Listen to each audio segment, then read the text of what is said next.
चलिए नमस्कार जी, स्वागत सत्कार अभिनंदन राम राम जय श्री कृष्ण राधे राधे। कैसे हैं आप सभी? उम्मीद करता हूं आप सभी बहुत अच्छे होंगे, स्वस्थ होंगे, मस्त होंगे, तंदुरुस्त होंगे। तो आइए शुरुआत करते हैं।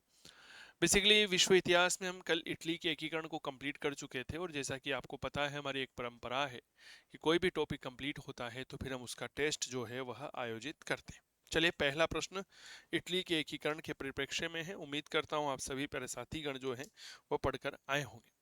एक युद्ध की बात कर रहा हूँ, सालफरीनो का युद्ध। किन के मध्य लड़ा गया? प्रशा ऑस्ट्रिया की संयुक्त सेना और डेनमार्क, फ्रांस और सार्डिनिया की संयुक्त सेना और ऑस्ट्रिया, प्रशा और फ्रांस। अनुत्तरित प्रश्न है। विश्व इतिहास का एक महत्वपूर्ण प्रश्न है कि सालफरीनो का जो युद्ध है यह किस किस के मध्य में लड़ा गया था। सालफरीनो के युद्ध के पहले आपको पता होगा मांटेबेलो, पोलेस्ट्रो, मैगेंटा के युद्ध हो चुके थे। फिर यह चौथा युद्ध था सालफरीनो का, जो मूल रूप से 24 जून 1859 को लड़ा गया था। सालफरीनो का युद्ध कब लड़ा गया था? तो मेरे दोस्त याद रखिएगा, डेट इज 24 जून 1859 को लड़ा गया था। और इसके बाद जो है वह विला फ्रेंका की संधि हुई थी। कौन सी संधि हुई थी? विला फ्रेंका की संधि हुई थी। अब विला फ्रेंका की जो संधि है यह हुई थी जुलाई के अंदर। क्या ये बात क्लियर हो गई? तारीख थी 11 जुलाई 1859 में विला फ्रेंका की जो संधि हुई थी यह फ्रांस के सम्राट और मेरे दोस्त याद रखिएगा ऑस्ट्रिया के सम्राट के मध्य हुए थे। इस समय फ्रांस का जो सम्राट था उसका नाम नेपोलियन तृतीय था, और ऑस्ट्रिया का जो सम्राट था इसका नाम फ्रांसिस जोसेफ था। क्लियर हो गई? विला फ्रेंका की संधि के बाद होती है ज्यूरिक की संधि। ज्यूरिक की संधि 10 नवंबर को यह संधि होती है। और यह क्या हुआ था? तो याद रखिएगा साल्फरिनो की संधि हुई थी, साल्फरिनो का युद्ध।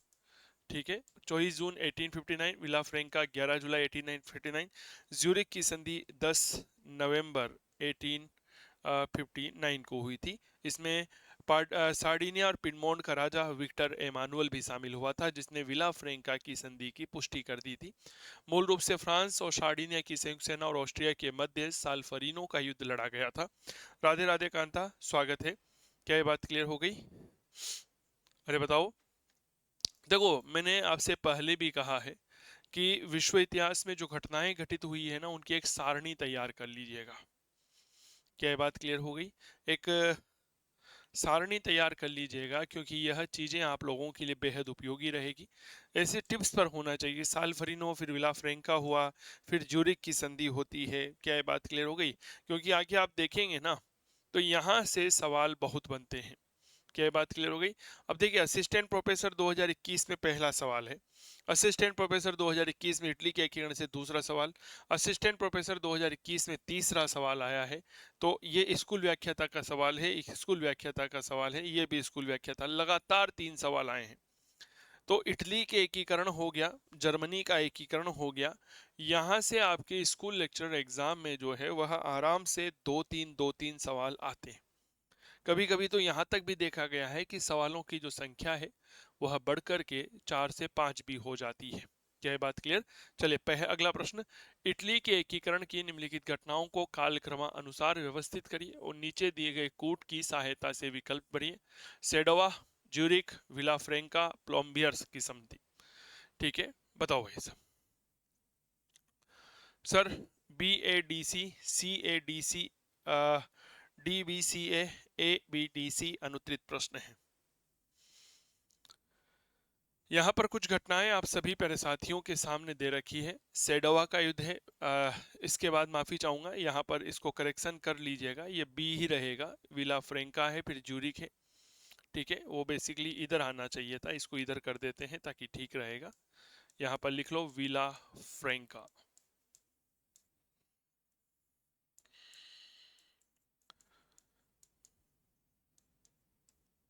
विला फ्रेंका की संधि।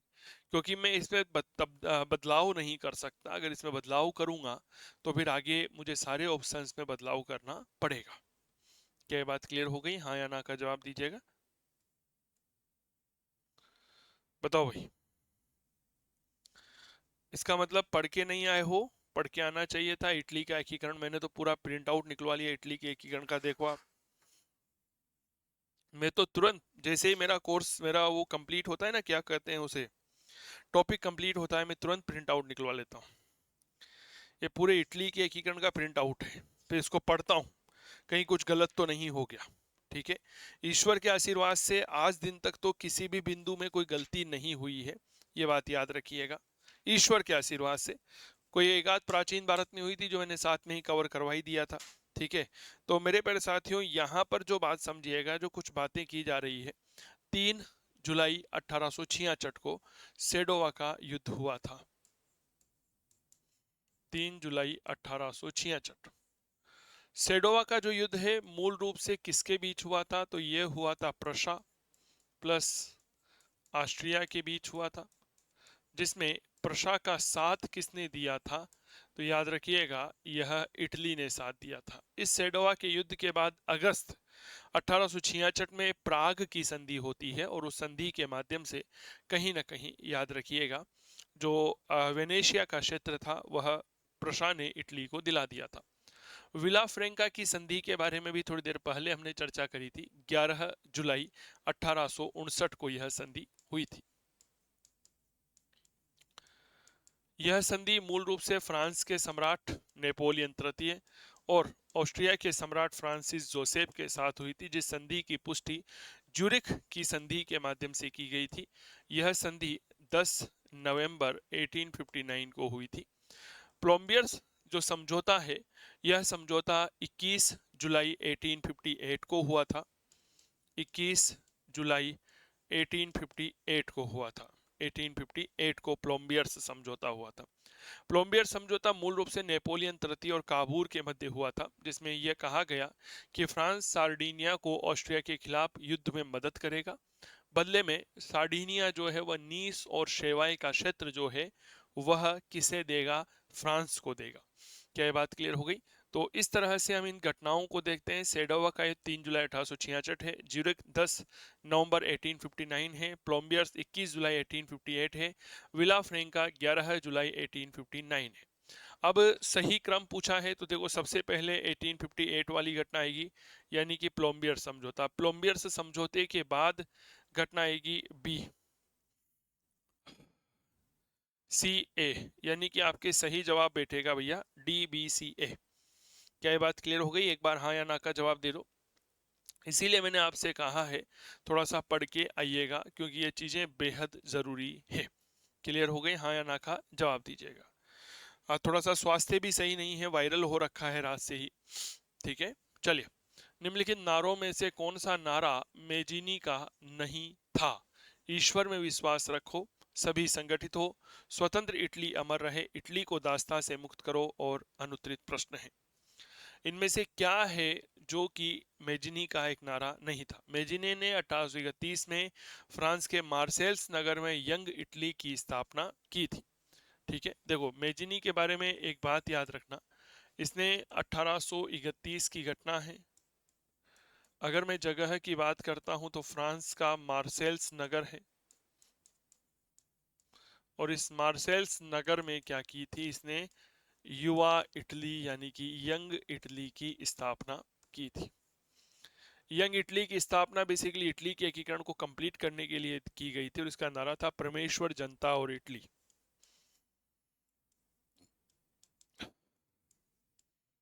यानी कि ईश्वर में विश्वास रखो, परमेश्वर, अपनी ताकत को ध्यान रखो, जनता और ईश्वर, सॉरी इटली, है ना? तो स्वतंत्र इटली अमर रहे, ऐसा नारा इसने नहीं दिया था, ये बात याद रखो। ठीक है, पहला नारा क्या दिया था? इटली में ईश्वर में विश्वास रखो, सभी एक हो जाओ, और इटली को गुलामी से मुक्त करो। फिर आपके मन में एक प्रश्न आ रहा होगा कि तो सर ये जो शब्द है कि स्वतंत्र इटली अमर रहे, यह किसने कहा था? सर यह गैरिबाल्डी ने कहा था। कल मैंने आप लोगों के समक्ष एक परिचर्चा की थी। परिचर्चा यह थी, दो सीसलियों नेपल्स और सीसली को जीत लेता है कौन? गैरिबाल्डी। उसके बाद बोर्नियो नामक स्थान पर यह दोनों मुलाकात करते हैं, और गैरिबाल्डी जो है विक्टर एमानुअल को सीसली का राज्य दे देता है, नेपल का राज्य दे देता है। इसके बाद विक्टर एमानुअल प्रस्ताव रखता है किसको सम्मानित करने का? गैरिबाल्डी को सम्मानित करने का। तब गैरिबाल्डी कहता है कि देश सेवा से बड़ा कोई पुरस्कार नहीं होता, स्वतंत्र इटली अमर रहे। है ना, यही है सर वो बात। ठीक है, चलिए स्कूल व्याख्याता 2020 में सवाल आया, किस संधि या समझौते में काबूल ने नेपोलियन तृतीय को नीस और शेवाई का क्षेत्र देने की बात कही? Frankfurt, villa फ्रैंका, प्लोम्बियर्स, गेस्टाइन। अनुत्तरित प्रश्न है, बताओ किस समझौते में जो है वह नेपोलियन बोनापार्ट ने काबूल ने नेपोलियन बोनापार्ट को नीस और सेवाई क्षेत्र देने की बात कही थी? प्लोम्बियर समझौता। प्लोम्बियर समझौता जो है वह 21 जुलाई 1858 को हुआ था। ये आपको पता होगा कब हुआ था, 1858 को हुआ था और 21 जुलाई की तारीख थी। यहाँ पर एक बात कही गई, पहली तो ये कि सार्डिनिया और ऑस्ट्रिया में अगर युद्ध होता है तो फ्रांस सार्डिनिया को 2 लाख सैनिकों के साथ मदद करेगा, जिसके बदले में सार्डिनिया फ्रांस को नीस और शेवाई का क्षेत्र देगा। लोम्बार्डी और वेनेशिया के क्षेत्र जो है वह सार्डिनिया को दिया जाएंगे।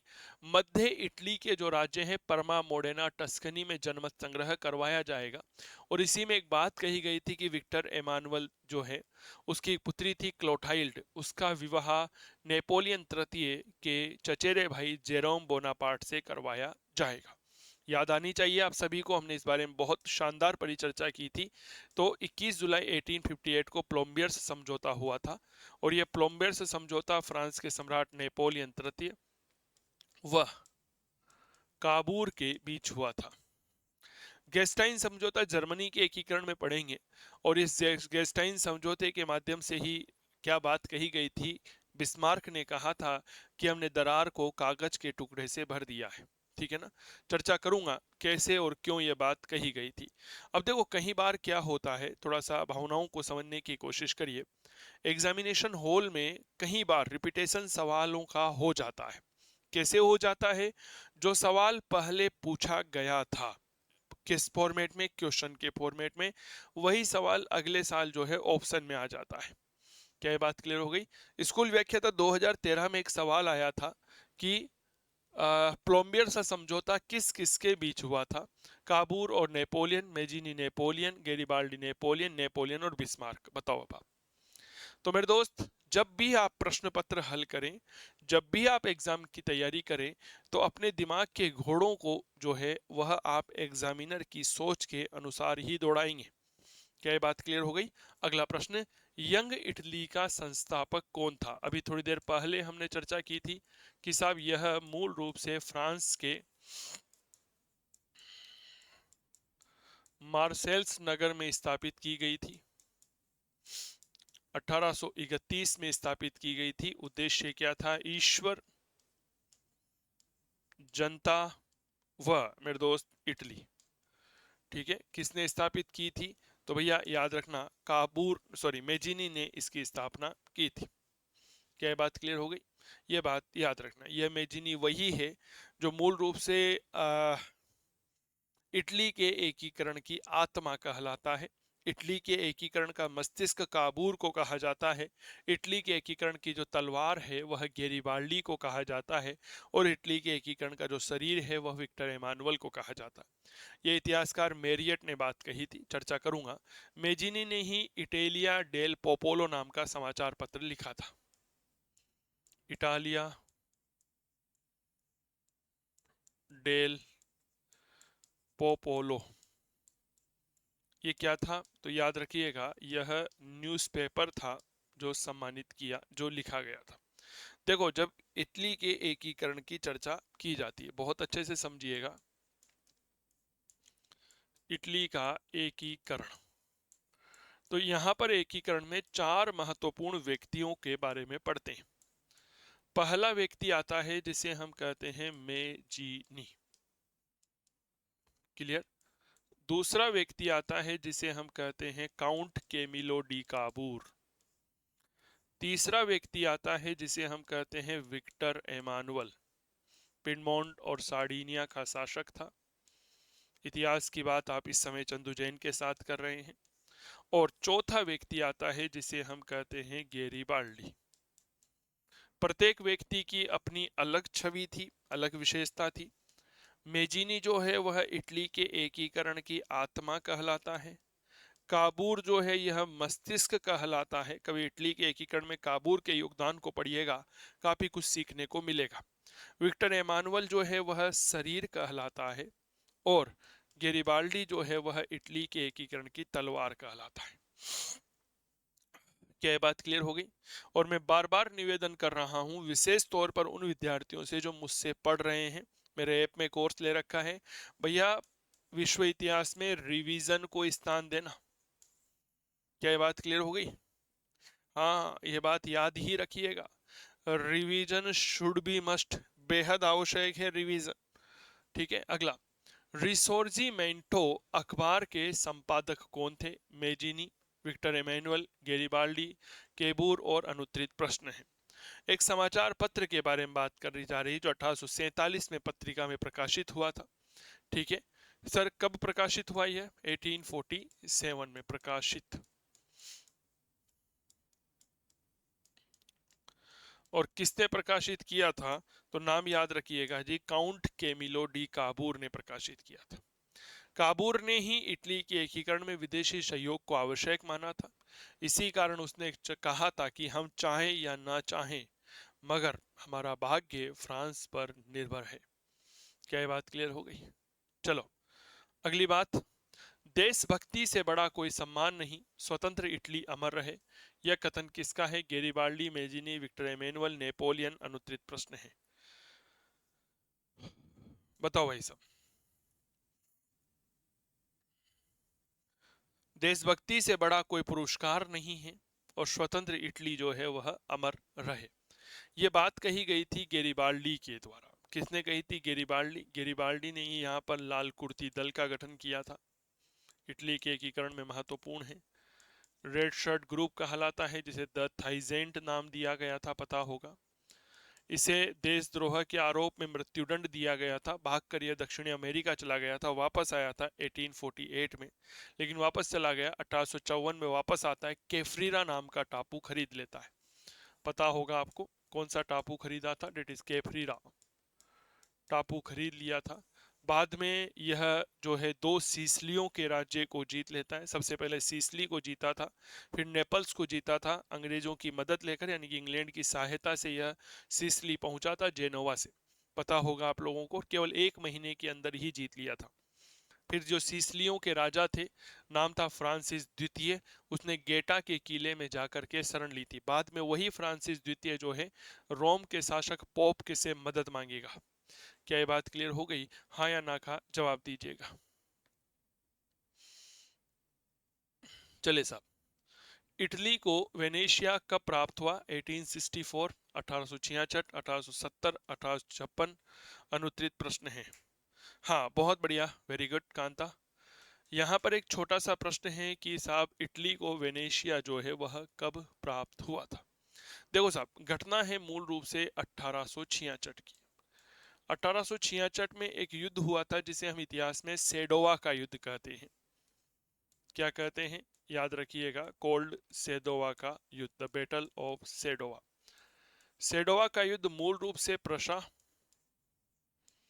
व ऑस्ट्रिया के मध्य हुआ था, जिसमें प्रशा का साथ जो है वह इटली ने दिया था, या पिडमोंट सार्डिनिया ने दिया। ये जीत गया, ये हार गए। ठीक है, इसके बाद जो है सेडोवा के युद्ध के बाद प्राग की संधि हुई थी, अगस्त के महीने की बात है। और इस प्राग की संधि के तहत जो है वह वेनेशिया का क्षेत्र प्रशा ने ऑस्ट्रिया से इटली को दिलाया था। तो इटली वेनेशिया को जो है वह 1866 में प्राप्त हुआ था। अच्छा एक बात बताओ कांता, अभी आप ही इस समय है, बाकी विद्यार्थी बाद में देख लेंगे, कोई समस्या नहीं है, मुझे कोई फर्क नहीं पड़ता है। मैं एक बात पूछना चाह रहा हूं, जो हम ये बातें पढ़ रहे हैं, विश्व इतिहास में क्वेश्चन हल कर रहे हैं, क्या इनसे लाभ हो रहा है? हाँ या ना का जवाब दो। हाँ, एक चीजें जो है वह रिपीट हो रही है कि हाँ हमने ये चीजें पढ़ ली है। बताओ मुझे, आपको ये बात पता होनी चाहिए और बहुत फायदेमंद होती है सर ये बातें। ठीक है ना। अगला, इटली के एकीकरण की आत्मा किसे कहा जाता है? Mazzini, Cavour, Garibaldi, Napoleon? अनुत्तरित प्रश्न है। इटली के एकीकरण की आत्मा किसे कहा जाता है? अभी थोड़ी देर पहले ही हमने चर्चा करी। इटली के एकीकरण की आत्मा मेजिनी को कहते हैं, मस्तिष्क काबूर को कहते हैं, शरीर विक्टर एमानुअल को कहते हैं, तलवार गेरिबाल्डी को कहते हैं।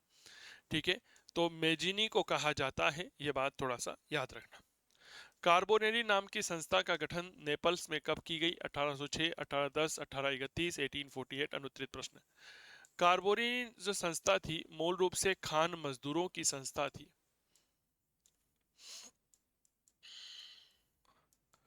खान मजदूरों की संस्था थी, विशेष तौर पर कोयले की खानों में काम करने वालों की। नेपोलियन तृतीय भी कार्बोनेरी नामक गुप्त संगठन का सदस्य रह चुका था, यह आपको पता होगा। ठीक है, इटली के एकीकरण में कार्यरत एक गुप्त क्रांतिकारी संगठन था जिसका उद्देश्य था इटली का एकीकरण करना, और इसकी स्थापना 1810 में हुई थी। ठीक है, अगला, इटली का एकीकरण किस राज्य के नेतृत्व में हुआ? Sardinia, Piedmont, Naples, Sicily, Tuscany? और अनुत्तरित प्रश्न। थोड़ा सा तबीयत ज्यादा ही खराब है, बताओ। इटली का एकीकरण जो है वह किस राज्य के नेतृत्व में हुआ था? सर याद रखना, पिनमोंट और सार्डिनिया के नेतृत्व में इटली के एकीकरण संपन्न हुआ था। आपको पता होगा काबूर ने इटली के एकीकरण के नेतृत्व के लिए पिनमोंट और सार्डिनिया को तैयार किया, इटली को एक राष्ट्र के रूप में स्थापित किया था। और यह आपको पता होगा इस समय पिनमोंट और सार्डिनिया का जो राजा था उसका नाम विक्टर एमानुअल हुआ करता था, जिसने हर परिस्थिति में गजब का साहस दिखा करके इटली के एकीकरण के मार्ग में एक शानदार रास्ता तैयार किया था। अगला प्रश्न, किस युद्ध के द्वारा इटली का एकीकरण जो है वह पूरा हुआ? Sedova, sedan, कस्टोजा, आस्टरलिस? और अनुत्तरित प्रश्न है। बताओ भाई साहब, एक ऐसा युद्ध जिसके माध्यम से कहीं ना कहीं यह कंप्लीट हुआ था। सर देखो, 1870 का सेडान का युद्ध है। ठीक है, सेडोवा का युद्ध 1866 का है और यह 1870 का है। सेडान का युद्ध मूल रूप से जो युद्ध हुआ था यह प्रशा वर्सेस फ्रांस के बीच हुआ था। ठीक है, प्रशा जीत गया था, फ्रांस हार गया था। फ्रांस को अपनी सेना रोम से हटानी पड़ी, और जैसे ही रोम से सेना हटाई तो पिडमोंट सार्डिनिया से कहा गया कि भैया तुम जाओ और रोम पर अधिकार कर लो। रोम पर इस समय पोप का शासन था, पोप था पायस नवम। यह पायस नवम भाग जाता है, भाग करके वेटिकन सिटी में जो है शरण लेता है, और इसके बाद जो है आपके इटली का एकीकरण पूरा होता है। 2 जून 1871 को इटली का एकीकरण पूरा हुआ और विक्टर एमानुअल रोम पहुंचा, और रोम पहुंच करके कहता है हम रोम में आ गए हैं और अब यहीं रहेंगे। क्या ये बात क्लियर हो गई? चलो अगला प्रश्न, ज्यूरिख की संधि किन देशों के बीच हुई थी? ज्यूरिख की संधि 10 नवंबर 1859 को हुई थी, ये बात याद रखना। 11 जुलाई 1859 को जो विला फ्रैंका का विश्वासघात हुआ था ना, इस विला फ्रैंका की संधि के बाद ज्यूरिख की संधि हुई थी। Austria Sardinia, Sardinia Prussia, Prussia Austria, France England. बताओ, मैं एक बात बता देता हूं कि ज्यूरिख की संधि के माध्यम से ही विला फ्रैंका की संधि की पुष्टि कर दी गई थी। ठीक है, और यह संधि ऑस्ट्रिया और सार्डिनिया के मध्य में हुई थी 10 नवंबर 1859 को। क्या ये बात क्लियर हो गई? बताओ भाई। चलो साहब, 1860 ईस्वी में मध्य इटली के किन राज्यों में जनमत संग्रह करवाया गया? परमा, मोडेना, टस्कनी, बोलेग्ना, पियोकेंजा? उपरोक्त सभी? और अनुत्तरित प्रश्न है।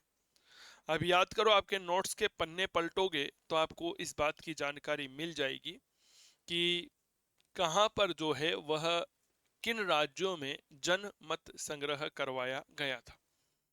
ठीक है, जब हम जनमत संग्रह की परिचर्चा करते हैं तो याद रखना परमा मोडेना आता है, टस्कनी बोलोग्ना आता है, पियोकेंजा आता है। सारे के सारे मध्य जर्मनी के राज्य, मध्य इटली के राज्य थे जहां पर जनमत संग्रह करवाया गया था। बाद में पता होगा इन जनमत संग्रह के बाद में नीस और शेवाई के जो क्षेत्र थे वो फ्रांस को दे दिए गए थे।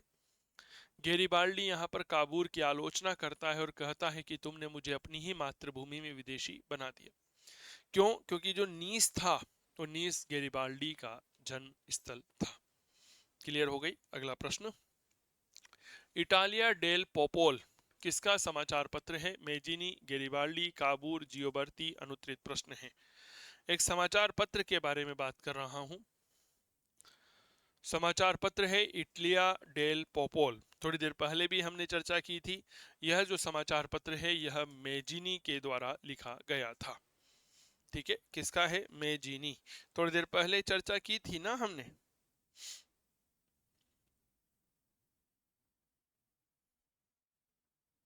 ये देखो मेजिनी ने फ्रांस के मार्सेल्स नगर में 1831 में यंग इटली की स्थापना करी। मेजिनी ने ही इटालिया डेल पोपोला नाम का समाचार पत्र भी लिखा था। तो यह समाचार पत्र किसका था? याद रखिएगा, मेजिनी का था। मैं बार बार आपसे एक निवेदन कर रहा हूं मेरे प्यारे साथियों कि आप विश्व इतिहास पढ़ रहे हैं तो उनकी एक सारणी तैयार करिएगा कि हाँ अब ऐसा कुछ होगा। क्या ये बात क्लियर हो गई? तो ये थी कुछ बातें विशेष तौर पर आप सभी प्यारे साथियों के साथ।